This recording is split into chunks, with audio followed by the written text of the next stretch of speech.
A finales de los años 70 se consolidó en los Estados Unidos un movimiento de carácter internacional conocido como el movimiento de la prosperidad.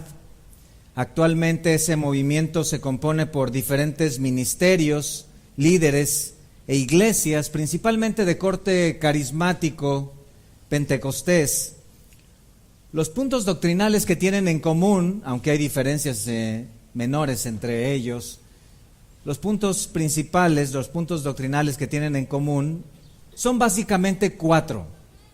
Número 1, que Dios promete prosperidad en lo material, riquezas y éxito a todo aquel que se una a su forma de interpretar las Escrituras. Número 2, que la forma de adquirir esa prosperidad es por medio de la fe. Número 3, que la gente debe confesar audiblemente ciertos versículos bíblicos para recibir esa prosperidad, debe visualizar en su mente las cosas materiales que se anhelan y deben orar pidiendo con fe a Dios y se hará. Y número 4, que las personas que se adhieran a su forma o a este movimiento de prosperidad y den grandes cantidades de dinero, se les promete que Dios se los devolverá en una manera sobrenatural y multiplicado. La doctrina se enfoca en un ambiente intensamente emocional y con predicaciones que apelan a los deseos de las personas, a las necesidades que no han sido suplidas. Suplantan el cristianismo histórico y bíblico por un sistema de materialismo y egoísmo en donde la persona se presenta delante de Dios y ve a Dios como un escalón para obtener riquezas y éxito, mientras se manipula a los congregantes, estimulándolos a que den grandes cantidades de dinero. ¿Quiénes son y de dónde vienen? Bueno, los principales expositores o exponentes de este movimiento de la prosperidad están en Estados Unidos. Varios de ellos, por ejemplo, Oral Roberts, Kenneth Hagin, Gloria Copeland, Benny Hinn, Morris Cerullo. Internacionalmente, por ejemplo, el doctor Paul Yonggi Cho, quien recientemente cambió su nombre a David por inspiración, según él, indicación divina. Allá en Nigeria, el pastor Benson Idahosa, con una denominación que dice tener 6 millones de personas. El doctor Paul Yonggi Cho, por cierto, tiene la iglesia más grande del mundo, la iglesia del Evangelio completo en Corea del Sur, cuenta con una membresía de 800,000 personas. Iglesias, por ejemplo, en Brasil, como la de Edir Macedo, Iglesia Universal del Reino de Dios, con 3 millones de personas. Y así son los creadores y propagadores de lo que se conoce como las mega iglesias. Las mega iglesias, ellos tienen iglesias con escenarios enormes, auditorios enormes, miles de personas, sucursales en todo el mundo. Regularmente son gente que tiene un gran desempeño dentro de la política y la economía de los países, poseen programas de radio, televisión, llegan a las masas, ellos tienen principios de fe y prosperidad, particularmente 2. Número 1, ser pobre es un pecado. Número 2, si agradamos a Dios seremos ricos. Una de las frases más comunes, más tal vez sencillas que se propagan dentro del movimiento es esta: si obedeces a Dios, tienes bendición. Ahora, Dios quiere que usen sus mejores ropas, dijo Kenneth Hagin.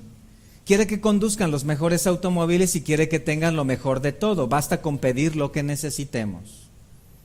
Otra más: si la mafia se mueve en un Lincoln Continental, ¿por qué no el muchacho preferido del rey? Toma el pedazo de tela, agárralo con tu mano derecha y ora para que fluya el poder para crear riqueza, dijo Robert Tilton, teleconferencista famoso.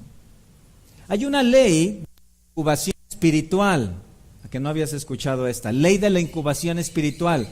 El doctor Paul Yonggi Cho dice que dentro de esta ley de la incubación espiritual hay pasos. Número 1, haz una meta bien clara. Número 2, imagina un cuadro mental que sea vívido y gráfico de la meta. Número 3, visualiza el éxito. Número 4, incuba esa meta en tu alma hasta su realización. Y número 5, tráele la existencia mediante el poder creativo de la palabra hablada.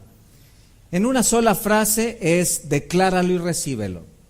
Decláralo y recíbelo.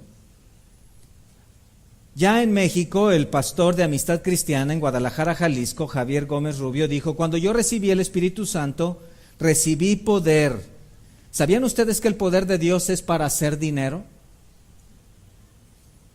El pastor Víctor Richards, pastor de Vino Nuevo en Ciudad Juárez, Chihuahua, dijo: el mundo verá al pueblo de Dios y dirá: yo quiero ser como ellos.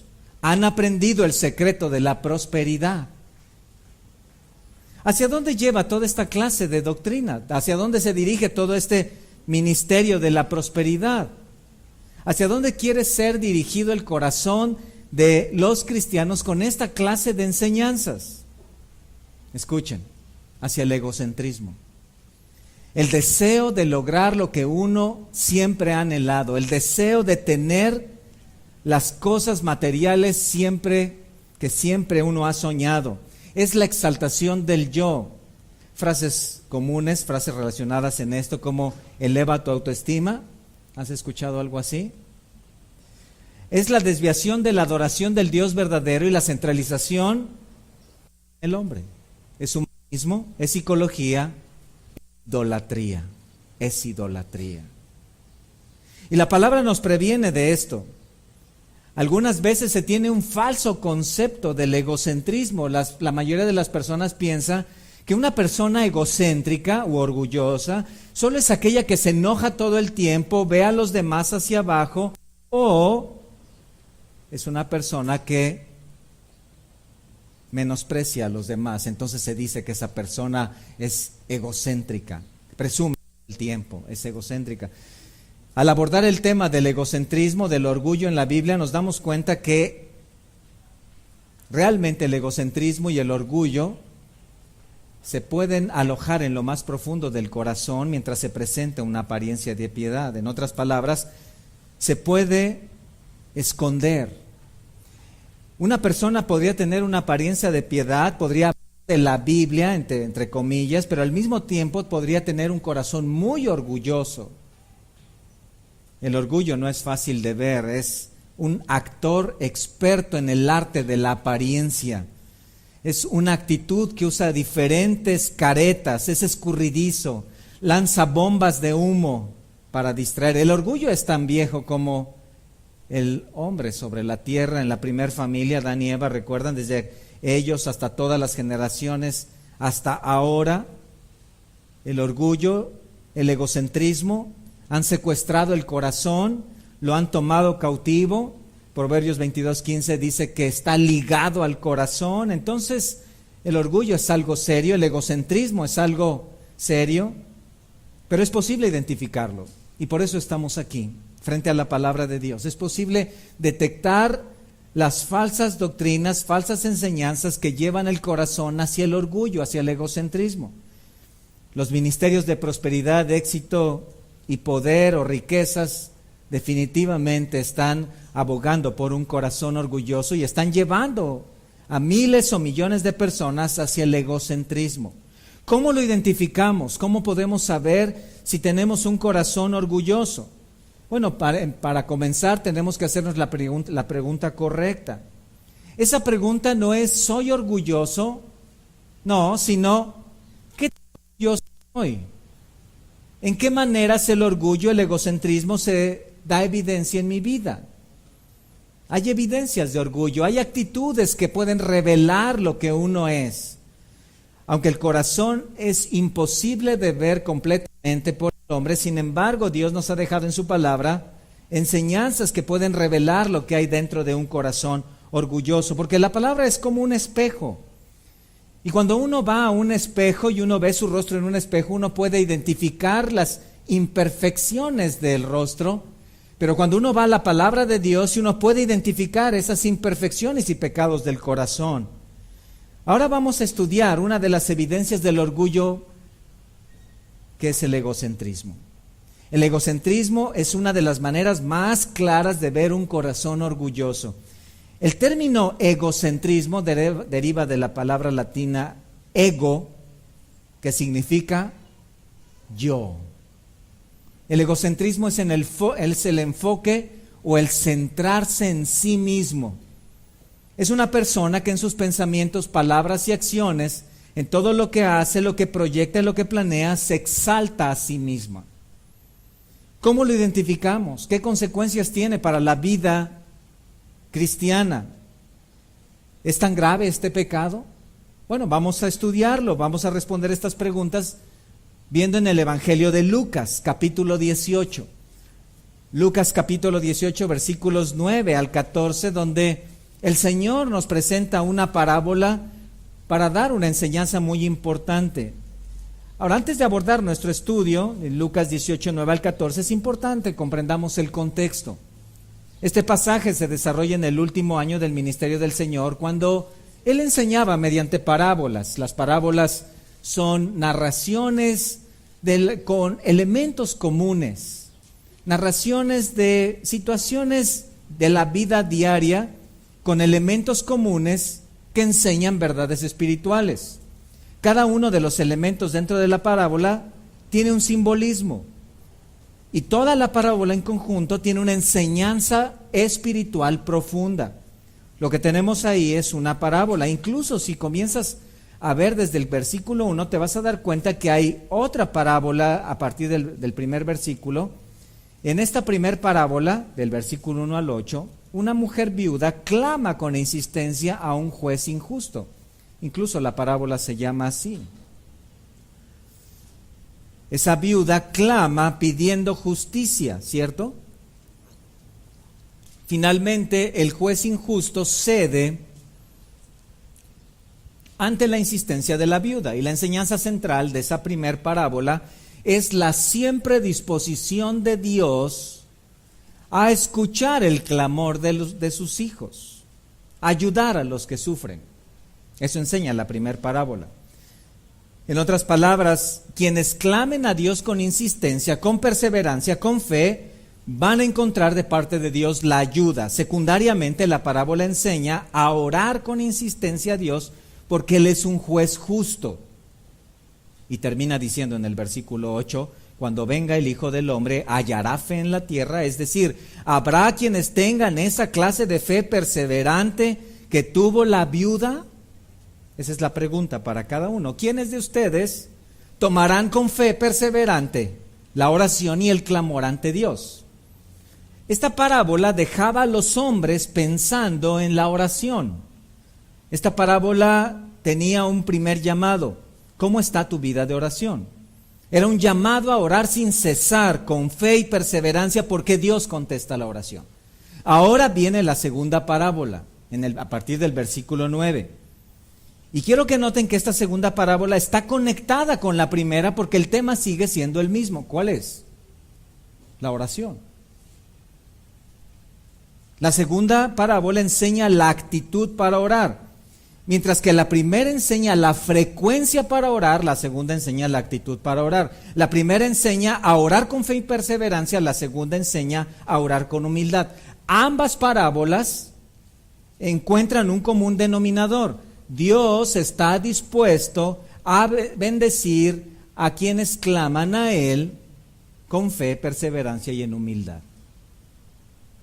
La segunda parábola nos presenta un claro contraste entre dos hombres que estaban en el templo orando, uno fariseo y otro publicano, ambos en el mismo lugar. Démosle lectura para tener el contexto entonces ahora del pasaje. A unos que confiaban en sí mismos como justos y menospreciaban a los otros, dijo también esta parábola. Dos hombres subieron al templo a orar, uno era fariseo y el otro publicano. El fariseo, puesto en pie, oraba consigo mismo de esta manera: Dios, te doy gracias porque no soy como los otros hombres, ladrones, injustos, adúlteros, ni aun como este publicano. Ayuno 2 veces a la semana, doy diezmos de todo lo que gano. Mas el publicano, estando lejos, no quería ni aun alzar los ojos al cielo, sino que se golpeaba el pecho diciendo: Dios, sé propicio a mí, pecador. Os digo que éste descendió a su casa justificado antes que el otro, porque cualquiera que se enaltece será humillado, y el que se humilla será enaltecido.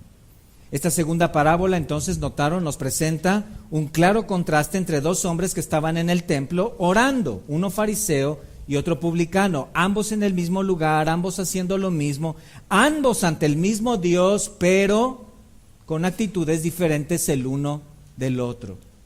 Los resultados fueron distintos para uno y para el otro, y dentro de este contexto, y por hoy, vamos a enfocarnos en el corazón del primero, el fariseo. Vamos a notar tres actitudes de un corazón egocéntrico. Vamos a estudiar este pasaje para examinar si en tu vida, si en tu corazón hay esta clase de orgullo. Vamos a identificarlo. Quiero que noten esto en los primeros versículos y vamos a ver en primer lugar que la actitud de un corazón egocéntrico es esta: centra su atención en sí mismo. Centra su atención en sí mismo.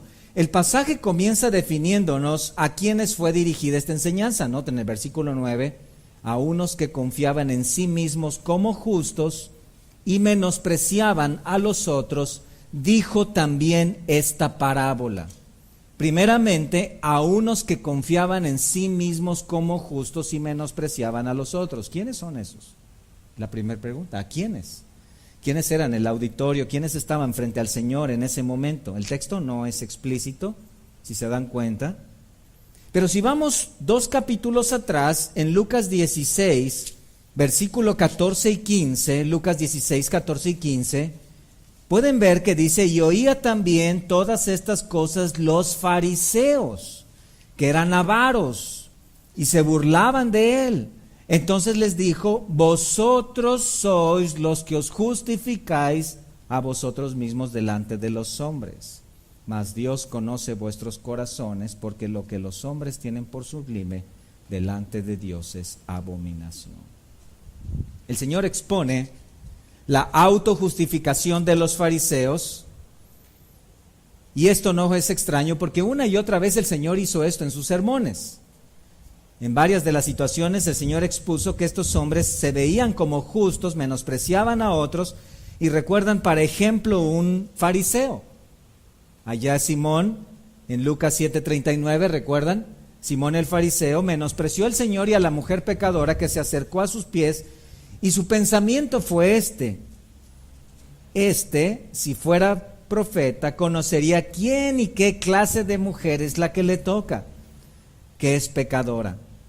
La parábola entonces de Lucas 18 es dirigida primeramente a los fariseos, a los líderes espirituales del pueblo judío del primer siglo, para exponer el orgullo de su corazón. Secundariamente, el Señor dirigía sus enseñanzas a todos los que escuchaban. En Lucas 8:10 el Señor dijo a sus discípulos: a vosotros os es dado a conocer los misterios del reino de Dios, cuando ellos preguntaron por qué Él hablaba en parábolas. Entonces, secundariamente, esta es una enseñanza para todo discípulo del Señor Jesucristo, para ti y para mí. La parábola comienza en el versículo 10, Lucas 18:10. Dos hombres subieron al templo a orar, uno era fariseo y el otro publicano. Estos eran los dos personajes más famosos de la sociedad judía. Necesitas comprender que estos eran las personas más polémicas, en cierto aspecto, más polémicas dentro de la sociedad del primer siglo judía. Hablando, por ejemplo, de los fariseos, eran los maestros oficiales de la ley. Ellos tenían una alta posición religiosa dentro del pueblo judío. 2 siglos atrás se habían hecho famosos porque habían formado un grupo que resistió a los ataques de aquel rey sirio o seleucida, Antíoco Epífanes, cuando quiso derrocar o destruir completamente el judaísmo. Estos fariseos surgieron como hombres separatistas, celosos del judaísmo, y lograron resistir al punto que conquistaron o retomaron el templo y las sinagogas en aquel tiempo. Entonces, los fariseos para la sociedad judía eran los héroes por tradición. Eran los hombres de la ley. Históricamente habían sido considerados como los salvadores del judaísmo. Además, estos hombres estaban dedicados al estudio y a la aplicación de las leyes mosaicas. Por lo tanto, eran considerados los santos de Israel. Ser fariseo significaba ser un hombre de Dios, maestro apegado a la ley, santo. Era un hombre ejemplar, un ejemplo a seguir dentro de la sociedad. Simplemente puedes recordar había cientos de fariseos en el tiempo del Señor, y puedes recordar que todos estos fariseos eran los hombres que tenían en sus manos la enseñanza del pueblo. Allá en Mateo 23 el Señor lo afirmó. Pero los publicanos eran totalmente lo contrario. Eran la otra cara de la moneda. Los publicanos eran los hombres más despreciados de la sociedad. Los fariseos los más apreciados, estos publicanos los más despreciados. Eran considerados simplemente traidores a la nación porque estaban al servicio de Roma como recaudadores de impuestos. Roma subastaba la posición de publicano, particularmente la de jefe de publicano, como Zaqueo, ¿recuerdas? Zaqueo era jefe de los publicanos en el distrito de Jericó. Él había ganado la función mediante subasta pública, pagando mucho dinero al Imperio Romano, y a su vez había contratado a otros judíos para ser publicanos. Los publicanos entonces debían entregar una cantidad fija mensual al jefe de los publicanos, quien hacía lo mismo al Imperio Romano, y ellos tenían la libertad de cobrar los impuestos a su placer, de tal manera que eran vistos como traidores. Ricos, eran por supuesto que eran ricos, pero eran vistos como traidores a la nación judía. Todo Israel estaba subordinado al Imperio Romano, pero subordinarse voluntariamente era inadmisible. Se consideraba a los publicanos ceremonialmente impuros, inmundos, al nivel de los gentiles. Allá en Mateo 18, versículo 17, ¿recuerdas cuando una persona era expulsada de la asamblea o de la iglesia, de la sinagoga? Entonces se le decía, tenle por gentil y publicano. Tenle por gentil y publicano. Entonces ellos estaban excomulgados de las sinagogas, excluidos del trato normal de los judíos. Debido a esto encontraban sus amistades en los gentiles. Era lo que caracterizaba a un publicano. Ellos tendían a cobrar más de lo debido, y su exclusión de la sociedad religiosa era automática. Mateo era un publicano cuando recibió su llamado para apóstol. En la mente entonces de la primera audiencia de Lucas 18, en la mente de la primera audiencia, los que escuchaban la enseñanza, la parábola colocaba frente a ellos a dos personas totalmente opuestas. Dos personas totalmente diferentes en su profesión, en sus actividades, su círculo social, su pureza y su aceptación de parte de Dios. Estaban en el mismo lugar las dos personas más opuestas de la sociedad. El fariseo era obvio que estuviera ahí en el templo, el publicano era una afrenta que estuviera ahí en el templo. Era el hombre más respetable y el hombre más despreciable de la sociedad, el hombre más amado y el hombre más odiado. Pero ambos, con un mismo objetivo, subieron al templo a orar. El templo en Jerusalén estaba en una de las laderas del Monte de los Olivos, era en la parte alta de Jerusalén, por eso subían al templo a orar. Había 3 horarios de oración para los judíos, le llamaban la hora de la oración: tercera hora, 9 de la mañana, sexta hora, 12 del día, y novena hora, 3 de la tarde. Al orar, ellos acostumbraban a mirar hacia Jerusalén, y cuando la oración se hacía en los atrios del templo, ellos tenían que tornar su rostro hacia el lugar santísimo. La oración no solo sucedía en el templo, ellos también oraban en sus casas, oraban en los lugares denominados aposentos altos, en las sinagogas, en las azoteas de sus casas. La posición usual para orar era de pie, según Mateo 6:5, los fariseos regularmente oraban de pie, aunque también algunos lo hacían inclinándose o postrándose o poniéndose de rodillas. 2 hombres subieron al templo a orar. Veamos la primera oración del fariseo. Versículo 11. El fariseo, puesto en pie, oraba consigo mismo de esta manera: Dios, te doy gracias porque no soy como los otros hombres. Hasta ahí. ¿Por qué esta fue una oración condenada por el Señor? Porque fue una oración egocéntrica.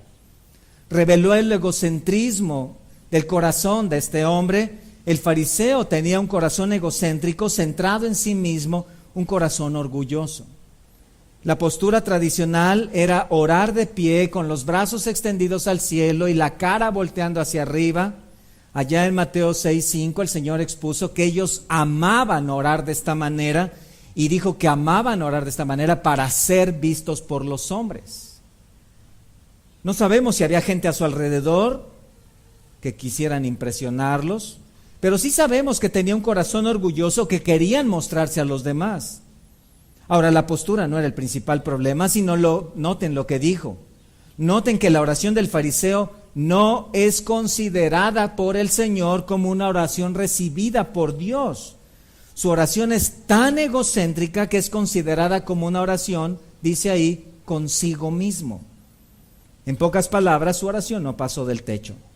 Una oración que solo satisfacía su propia comezón de ser alabado. Ahora, era común iniciar las oraciones con esta frase: Dios, te doy gracias. Era común, y a continuación se decía por lo que se daba gracias. Pero este hombre revela su corazón orgulloso. Vean con lo que dice: porque no soy como los otros hombres. Él no dijo: te doy gracias porque me has cambiado, te doy gracias por tu misericordia. No dijo: te doy gracias porque he sido corregido. Su enfoque estaba ¿en dónde? En sí mismo. Te doy gracias porque yo no soy como. En esta frase se alcanza a apreciar un aroma de autosuficiencia y vanagloria, ¿cierto? Un egocentrismo. Podemos dar gracias por la gracia de Dios, por la ayuda, por la fortaleza, por su cuidado, provisión. Podemos, si es bíblico, dar gracias a Dios por todo, 1 Tesalonicenses 5:18. Pero hablar como si fuéramos los mejores es orgullo, es puro egocentrismo. Vean, el corazón egocéntrico está centrado en sí mismo. Te doy gracias porque yo no soy. Ahí está su deleite, ahí está su amor, ahí está su razón de vivir. Literalmente, escuchen, literalmente la oración del fariseo fue esta: gracias te doy porque no soy como todos los demás. El fariseo entonces se veía como alguien único, se veía como lo máximo. Estaba él y el resto del mundo, ¿cierto? En pocas palabras, él se veía hecho a mano. Se veía como merecedor del cielo, ¿qué digo? Del cielo y medio. El fariseo revelaba en su propio pensamiento y sus propias palabras que él se veía como el mejor de los hombres. En su mente él se consideraba lo mejor de lo mejor. Es el mismo pensamiento del joven rico. ¿Recuerdan allá en Marcos 10:20, ese joven que se acercó con el Señor para preguntar acerca de la vida eterna? Cuando el Señor le confrontó con los mandamientos de la ley, él dijo, escuchen: Maestro, todo esto lo he guardado desde mi juventud. ¿Quién? Yo, no la gracia de Dios en mí, yo. Seguro que era un joven moralmente respetable, pero él se veía a sí mismo como cumplidor de estos mandamientos sin considerar la gracia de Dios. Ahora, aquí debemos recordar un principio bíblico. Vayan a Lucas 6:45, por favor. Este es un principio bíblico que debemos aplicar en toda situación, en todo tiempo, en todo lugar. Este es un principio que nos va a ayudar siempre a poner nuestra vista en el lugar correcto, el corazón. El hombre bueno, del buen tesoro de su corazón saca lo bueno, y el hombre malo, del mal tesoro de su corazón saca lo malo. Ahora pon mucha atención. Porque de la abundancia del corazón, ¿qué? Habla la boca. ¿Qué significa esto? Que las palabras de uno revelan lo que abunda en el corazón, y esa palabra abunda es rebosar, es saturar, es algo saturado. Es decir, tus palabras y mis palabras revelan con claridad, con precisión, de lo que está hecho en nuestro corazón, lo que abunda ahí. El corazón, el cual, dice Jeremías, es engañoso y perverso, es como un manantial de agua, el cual expulsa y expulsa continuamente pensamientos y palabras sin parar. Las palabras entonces egocéntricas edifican un monumento a sí mismo. El corazón es experto para esto. Le encanta al corazón abrir un museo del yo, levantar una exhibición del yo. El corazón tiene una licenciatura, maestría y doctorado para hacer esto. El corazón egocéntrico respira para sí mismo, trabaja para sí mismo, planea para sí mismo, proyecta para sí mismo, se esfuerza para sí mismo, busca todo para sí mismo, y adivinen con quién sueña. Consigo mismo. ¿Acaso hay alguien más importante? Proverbios 25:27. Proverbios 25:27. Véanlo en sus Biblias. Comer mucha miel no es bueno, ni el buscar la propia gloria, ¿es qué? Es gloria. Ni el buscar la propia gloria es gloria. Entonces, las palabras centradas en ti mismo, los logros, las medallas, los trofeos, las posesiones y dinero revelan ¿qué? Un corazón egocéntrico. Dime de quién hablas y te diré dónde está tu corazón. El mundo oscila alrededor de esto. El mundo es así. El mundo es así. Hace poco un anuncio espectacular que mostraba a mis hijos, porque está relacionado con la escuela donde ellos estudian, así puesto en letras grandes ahí en la carretera, dice: si dudas en hacerlo, solo hazlo. Solo hazlo. ¿Qué significa? No importa. No importa nada. Tú hazlo, lo que tú quieras. Céntrate en quién. ¿Dónde está la oración? ¿Dónde está el consejo de otros más maduros? No existe en el mundo. Si tú simplemente quieres hacerlo, si es lo que más quieres hacer, si eso te da comodidad, si eso es lo que tú quieres, simplemente hazlo. Tenemos una marca muy famosa, ¿cierto? Que tiene una palomita. ¿Cuál es el eslogan? Solo hazlo. Solo hazlo. El corazón egocéntrico se ve a sí mismo como mejor que otros. El mundo oscila alrededor del corazón egocéntrico. ¿Qué digo el mundo? Es el centro del universo. Para el egocéntrico, los planetas y las estrellas, los planetas no giran alrededor del Sol. El Sol y los planetas giran alrededor de él. Todo es para él. Todo lo bueno, todo lo agradable, todo lo cómodo, todo lo material, todo lo que es digno de alabanza en este mundo, es algo que debe recibir el corazón egocéntrico.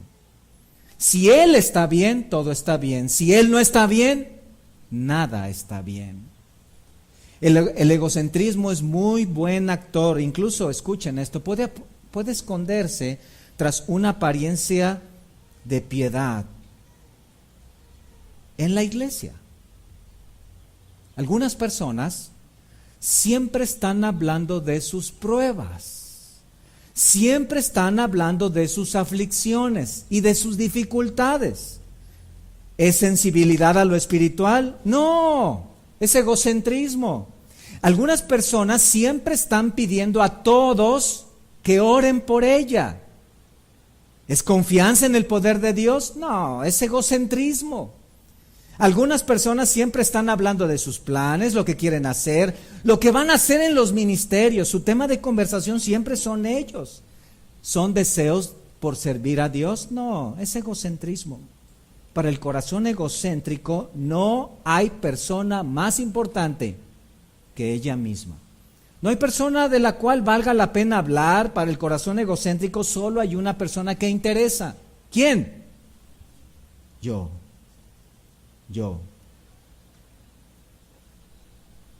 Sus problemas son verdaderos problemas y no las cosas de los demás. Sus dificultades son realmente dificultades y no las minucias de otros. Sus luchas son verdaderas luchas y no los juegos de resortera de los demás. Entonces, siempre están hablando de ellos, aún en la iglesia. ¿Qué me dices de sus publicaciones? Tenemos que hablar de esto porque estamos en una época de tanta tecnología. Sus publicaciones son selfies. Su Twitter, lo que hace, a dónde va, lo que compra, lo que come, las vacaciones, lo que disfruta, dónde está, con quién está, lo que quiere hacer, lo que no quiere hacer. Es una estrella de cine, es un famoso, es una personalidad mundial, es un ícono digno de seguir en su mente, solo en su mente. De la abundancia del corazón publica el Facebook, ¿saben? El corazón egocéntrico ve su vida como lo más importante y digna de cuidar, proteger, desarrollar, y como consecuencia de su dedicación, tiempo y recursos están ahí. No es extraño que una persona así no pueda servir en algún ministerio, no tenga tiempo para leer su Biblia, no dedique tiempo para orar, porque toda su vida está enfocada en lo que quiere lograr, lo que quiere hacer, a dónde quiere ir, las cosas que quiere conseguir. No es una persona que puede interceder por alguien más, porque no tiene tiempo para orar por nadie más, porque no le alcanza ni siquiera el tiempo para orar por él o ella. Es egocéntrico.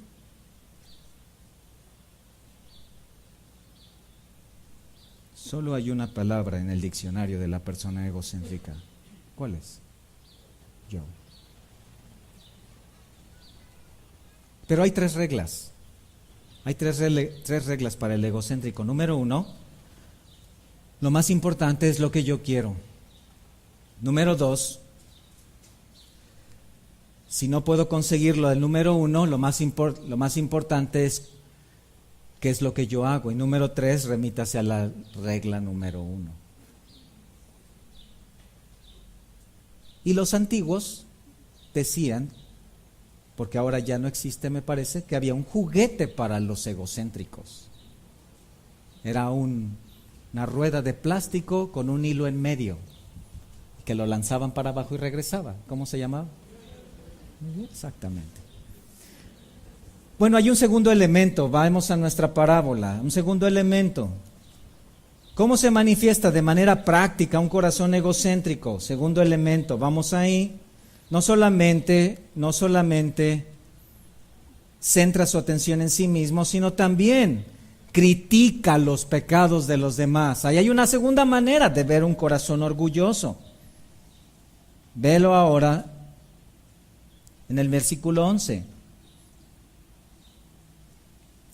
Dios, te doy gracias porque no soy como los otros hombres, ladrones, injustos, adúlteros, ni aún como este publicano.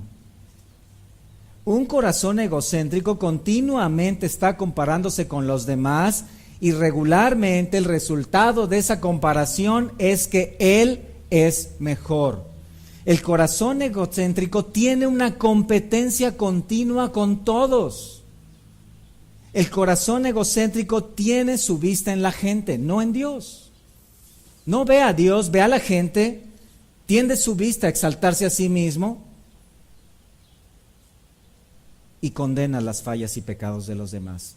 Es una competencia continua con los demás. Es una persona que cuando se para a tu lado inmediatamente empieza a medirse. Tal vez va en el automóvil y se para a tu lado y se hace más adelante. Siempre, todo es una competencia. Hay que ganar al semáforo, hay que vestirlo mejor, siempre comparándose con las demás. ¿Quién trae los tacones más altos para que yo traiga los más altos? Vean aquí entonces las palabras del fariseo. No soy como los otros hombres. Los otros hombres son ladrones, injustos, adúlteros. Noten que el fariseo resume en estos calificativos a todos los hombres, ¿cierto? Él ya había dicho, no soy como todos los demás, porque todos los demás son ladrones, injustos y adúlteros. Y quiero enfatizar en esta palabra intermedia, injustos. Creo que ladrones y adúlteros entendemos a qué se refiere, pero esa palabra injustos es muy importante. Adico, esta palabra adico es muy importante porque significa sin rectitud. Es decir, es una persona que no tiene reglas de rectitud. Una persona injusta no considera la rectitud de Dios y su palabra. Ahora, todo judío, y particularmente los fariseos, entendían que una persona justa hacía algo muy importante. Hacían sus oraciones. 3 veces al día ellos tenían que sacar sus cajitas donde tenían sus versículos, y 2 de ellos eran Deuteronomio 6:5 y Levítico 19:18. Deuteronomio 6:5, ama a Dios con todo tu corazón. Levítico 19:18, ama a tu prójimo.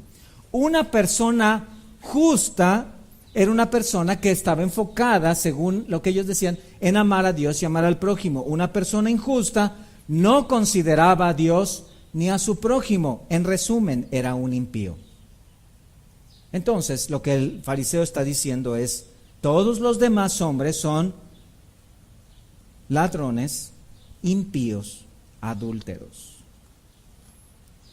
Esto realmente era un gran escopetazo, ¿están de acuerdo? A toda la gente, en todo lugar.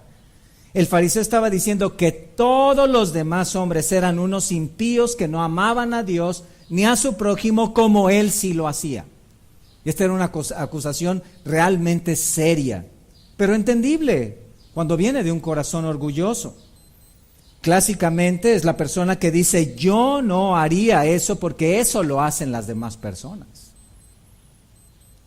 Es decir, se trata de exaltar la impiedad de otros, los pecados de otros. Se trata de exaltar las fallas de otros. Y cuando son confrontados con esta clase de actitud, dicen, mira, yo así soy.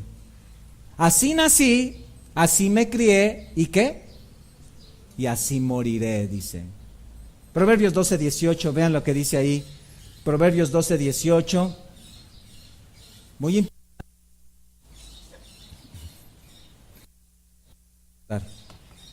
Proverbios 12:18. Hay hombres cuyas palabras son como golpes de espada, mas la lengua de los sabios es medicina.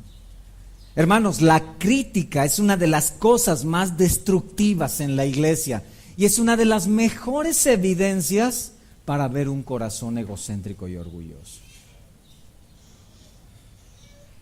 ¿Quién tiene la culpa de todo lo malo que sucede aquí? Hay 3 candidatos. Número 1, el pastor. Número 2, los servidores. ¿Quién tiene la culpa de que haya sonado la alarma del reloj? Los servidores. Número 3, todos los demás. Difícilmente se piensa, ¿y qué estoy haciendo yo? ¿Qué estoy haciendo yo? ¿Cierto? Es difícil. ¿Por qué? Porque nos gusta actuar como expertos y críticos de la gente. Nos gusta ser los jueces que dicen lo mal que están los demás o lo bien que actuamos nosotros. Podemos ver fácilmente los errores de otros, ¿cierto? Fácilmente. El corazón orgulloso se manifiesta cuando rápidamente puedes sacar 5 errores, 5 actitudes, 5 defectos de tu esposo o de tu esposa. Rápidamente los puedes tener, pero cuando preguntan, ¿puedes ver algún defecto en tu propia vida? ¿Puedes ver algún pecado, alguna actitud pecaminosa en tu propia vida? Eso es muy difícil. ¿Por qué es tan difícil? Pues porque no hay, ¿cierto? Aquí hay un principio importante, escuchen hermanos, el corazón que es soberbio continuamente hablará mal de los demás. ¿Quieres ver un corazón soberbio?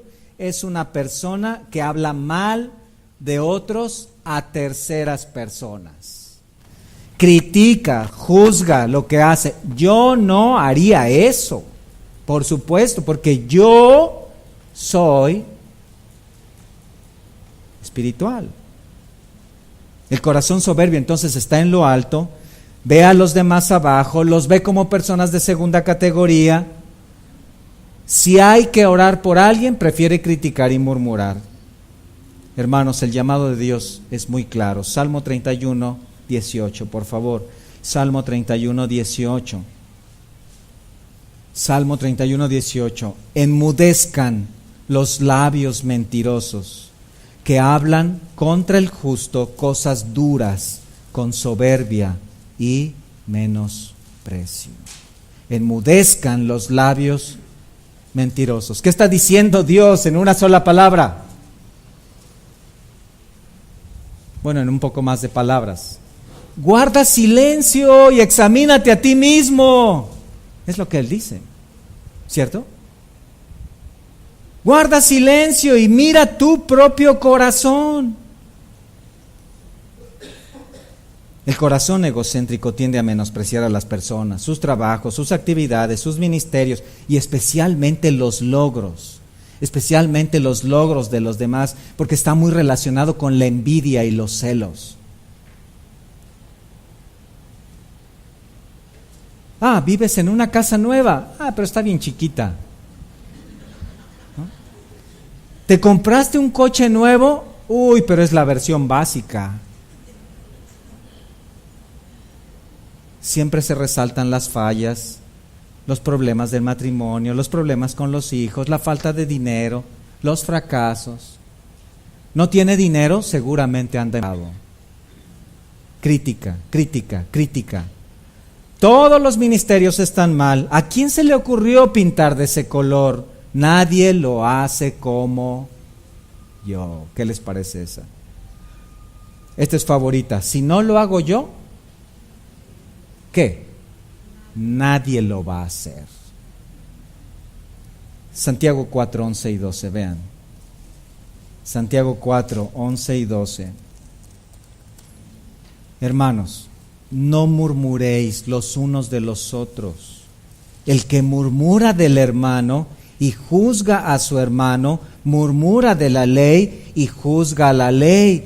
Pero si tú juzgas a la ley, no eres hacedor de la ley, sino juez. ¿Notan esa última frase? No eres hacedor de la ley, sino juez. En otras palabras, estás ocupado en estar hablando de los demás en lugar de ponerte a practicar la palabra de Dios en tu propia vida. Uno solo es el dador de la ley, escuchen, que puede salvar y perder, pero tú, ¿quién eres para que juzgues a otro? Es conocida la historia del anciano y el niño que llevaban un burro, recuerdan, a un pueblo cercano. Tal vez lo leíste ahí en tus libros de la escuela. Pasaron delante de unos campesinos, entonces se burlaron de ellos porque ellos iban caminando. ¡Qué tontos! Llevan un burro y ellos caminando. ¿Por qué no lo toman? ¿Por qué no se suben? El anciano escucha y sube al niño al burro y siguen su camino. Y más tarde se encuentran a otro grupo de personas en el camino y que dicen: un niño tan joven montando el animal y el pobre viejo caminando, ¿cómo es posible?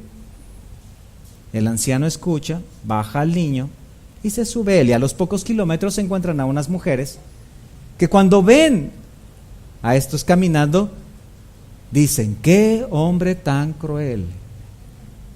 Pobre niño caminando y él tan cómodo arriba del burro. Finalmente los dos se suben al burro.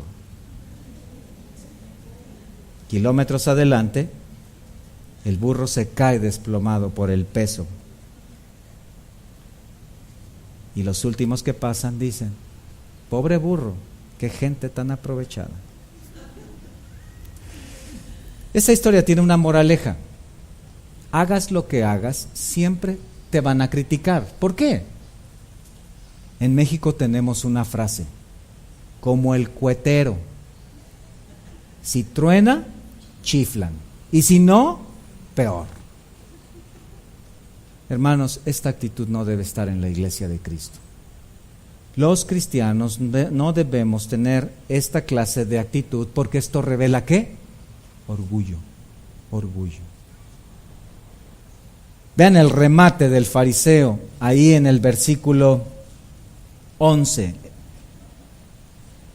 Ni aún como este publicano. Es en ese momento cuando la mano del fariseo debió levantarse. Es en ese momento cuando tal vez él volteó su vista y empezó a estirar su dedo para decir él, ni siquiera como él. Qué interesante es que cuando señalamos con un dedo hay tres que nos están apuntando a nosotros, ¿verdad?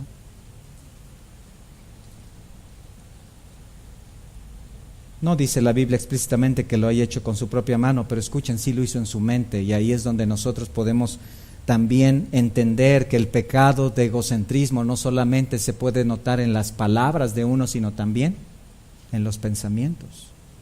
El Señor lo dijo allá en Mateo 5, vayan por favor en sus Biblias, Mateo 5.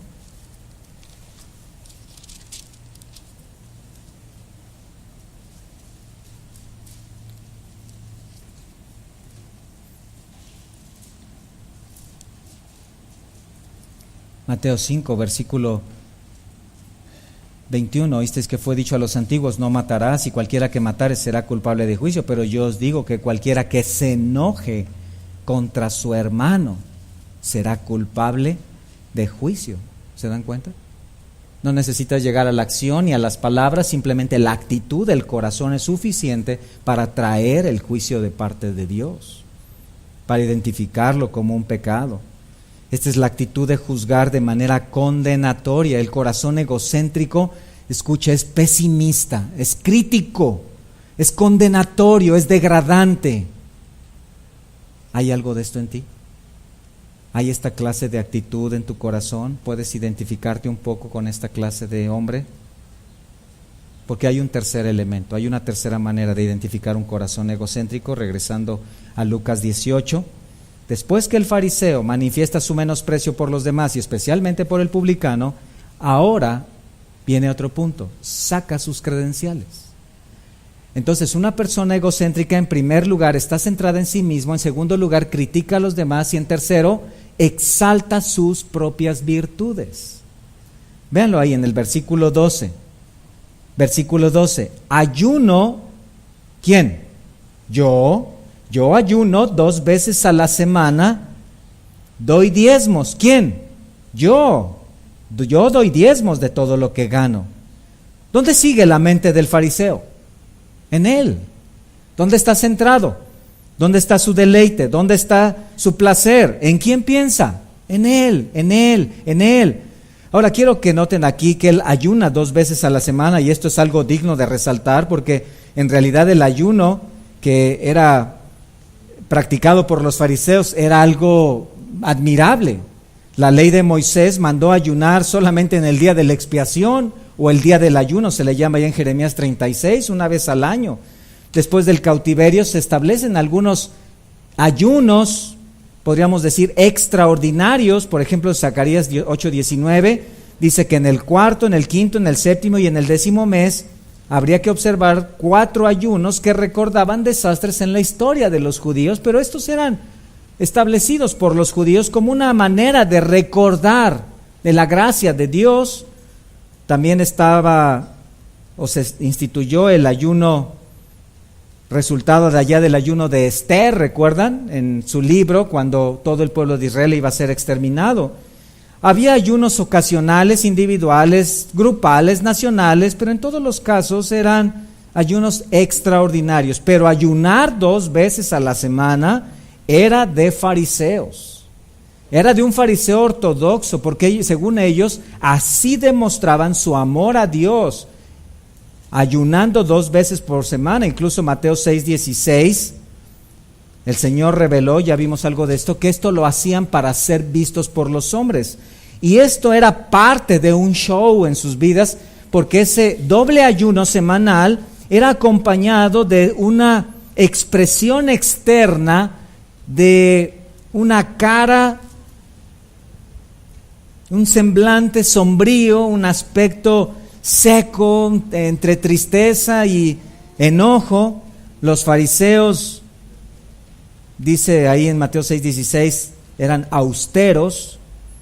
Los fariseos querían ser vistos como hombres tan santos, tan humildes, que su aspecto exterior lo ponían de una manera triste. Se presentaban en las calles con los rostros emblanquecidos, entristecidos, hacían cosas en público esos días para ser alabados, grandes oraciones, la gente los admiraba. Entonces el Señor viene y expone el corazón orgulloso de estos hombres que, recuerden, eran los líderes del pueblo, y les instruye a los discípulos que el ayuno debe ser en lo secreto para ser recompensado por Dios. Entonces, ¿qué estamos viendo en el versículo 12? Que una persona egocéntrica u orgullosa trata de llamar la atención hacia él mismo, sacando todos sus logros, recompensas, todas sus medallas, compartiendo sus cualidades. Es una persona que siempre va a hablar de sí misma, con un sentido jactancioso. ¿Sabes lo que yo hice en el pasado? ¿Sabes a dónde fui? ¿Sabes lo que he comprado? ¿Sabes qué tengo? ¿Sabes lo que yo estudié? ¿Sabes quién soy yo? ¿Sabes dónde he estado? ¿Sabes qué ministerios he estado? Siempre un corazón egocéntrico habla de sus logros, sus ministerios, sus servicios, sus campañas de evangelismo, sus glorias del pasado. Y todo esto, escuchen, parece muy espiritual, pero es un despliegue del yo. Es un despliegue de medallas personales espirituales para impresionar a los demás. Además, vean lo que dice el fariseo: doy diezmos de todo lo que gano. Eso es algo admirable, ¿cierto? La ley exigía diezmos de ciertos alimentos, pero los fariseos eran tan meticulosos que ellos diezmaban la menta, el eneldo, el comino, dice Mateo 23:23, semillas que no era explícito diezmar, pero ellos lo hacían. Entonces ellos daban diezmos de todo lo que ganaban, absolutamente todo. A los ojos de este fariseo, cumplir con los ayunos, cumplir con los diezmos era digno de que él recibiera palabras como: este fariseo sí que ama a Dios, este fariseo sí que es un hombre santo. El problema era que esto lo hacía por egocentrismo, por orgullo. El fariseo se veía a sí mismo en toda la rectitud posible. Este fariseo prácticamente debía ser, no abierta la puerta para ir al cielo, no, debía ser empujado al cielo prácticamente, porque merecía el cielo. Tenía la mente del amo, era el maestro, era el sabelotodo. Es el corazón del fariseo que en este siglo sigue estando presente en muchos de nosotros. Él se veía como merecedor de todas las bendiciones. ¿Por qué una persona habla tanto de sí misma? ¿Se han preguntado? ¿Por qué una persona habla tanto de sí misma? Porque se ve a sí misma encima de los demás. Porque no hay nadie más importante de quien se pueda hablar. No hay nadie más importante que merezca la atención de ella y de todos los demás. Una persona orgullosa regularmente va a centrar su conversación en sí misma. Contrario a Filipenses 2:3, véanlo en sus Biblias, por favor, Filipenses 2:3, cuando claramente la palabra nos señala esto. Filipenses 2:3, nada hagáis por contienda o por vanagloria, antes bien con humildad, estimando cada uno a los demás como superiores a sí mismo. Vean, aquí hay un llamado para cada uno de nosotros, que significa: quita la vista un poco de ti mismo, de tus comodidades, de tus intereses, y céntrate en los beneficios de los demás. Deja de pensar un poco en lo que es cómodo para ti y piensa un poco en qué es más cómodo para otros. El apóstol Pablo era un ejemplo de esto, allá en Gálatas capítulo 6, versículo 14, nos dice ahí la palabra: pero lejos esté de mí, ¿qué? Gloriarme, sino en la cruz de nuestro Señor Jesucristo, por quien el mundo me es crucificado, a mí y yo al mundo. Personas que han tomado Gálatas 6:14 son las personas que claramente han crucificado su orgullo, su corazón, sus deseos. ¿Sabes? Son personas que están con el deseo de servir en la iglesia, en ministerios activos, llegando temprano, dispuestos a ayudar, dispuestos a conocer de Dios, a discipularse, a orar por otros en intercesión. Son personas que no solamente están viendo la cruz de Cristo, sino ellos mismos han crucificado sus propios deseos orgullosos. Pablo era un hombre así. Esto también nos hace ver el corazón humano, ¿cierto? Mateo 23:12 dice: el que se enaltece, ¿qué? Será humillado. Y este es el fin. Ese es el fin del corazón egocéntrico. El que se enaltece será humillado. La frase dicha por el Señor refleja con precisión la tendencia del corazón humano, pero además refleja con precisión la acción de Dios. La persona que se enaltece va a ser, déjenme introducir este paréntesis, seguramente va a ser humillada. Va a ser humillada. Dios examina entonces los pensamientos del corazón, las palabras de la boca, las acciones de los hombres, y trae el juicio. Proverbios 17:3 nos dice la palabra, Proverbios 17:3: el malo está atento al labio inicuo, y el mentiroso escucha la lengua detractora. El que escarnece al pobre afrenta a su hacedor, y el que se alegra de la calamidad no quedará, ¿qué? Sin castigo. No quedará sin castigo. Hermanos, entonces tenemos que examinar nuestros corazones. El corazón del fariseo se quedó plasmado en la palabra de Dios para enseñanza nuestra, pero sigue estando presente en la vida de muchos de nosotros, y tenemos que examinar. La pregunta con la que tenemos que irnos esta mañana es: ¿qué clase de corazón tienes? ¿Qué tan egocéntrico, qué tan egocéntrica eres? ¿Qué tanto de tu vida, tus palabras y tus pensamientos revelan un corazón orgulloso? Porque entonces debemos escuchar las palabras del Señor cuando dice: guarda silencio, examina tu corazón, revisa lo que está pasando en tu propia vida.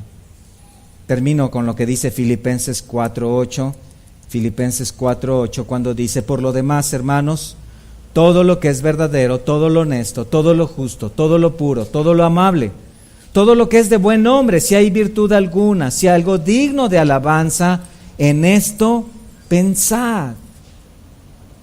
En esto pensad. Examinemos nuestros corazones. ¿Qué es lo que hace un corazón humilde? ¿Cómo se puede notar un corazón humilde? Lo veremos la siguiente ocasión, en la segunda parte de la parábola. Mientras tanto, quedémonos con esto y démosle gracias a Dios por este tiempo ahí. Padre, gracias porque nos das la bendición de estudiar tu palabra y poner nuestros corazones delante de ella, examinando nuestras actitudes. Perdónanos, Señor, cuando hemos tenido un corazón egocéntrico, tan centrado en nosotros mismos, tan orgullosos. Deseamos tantas cosas para nosotros. Perdónanos, Señor, cuando estamos tan enfrascados en nuestra propia vida que hemos perdido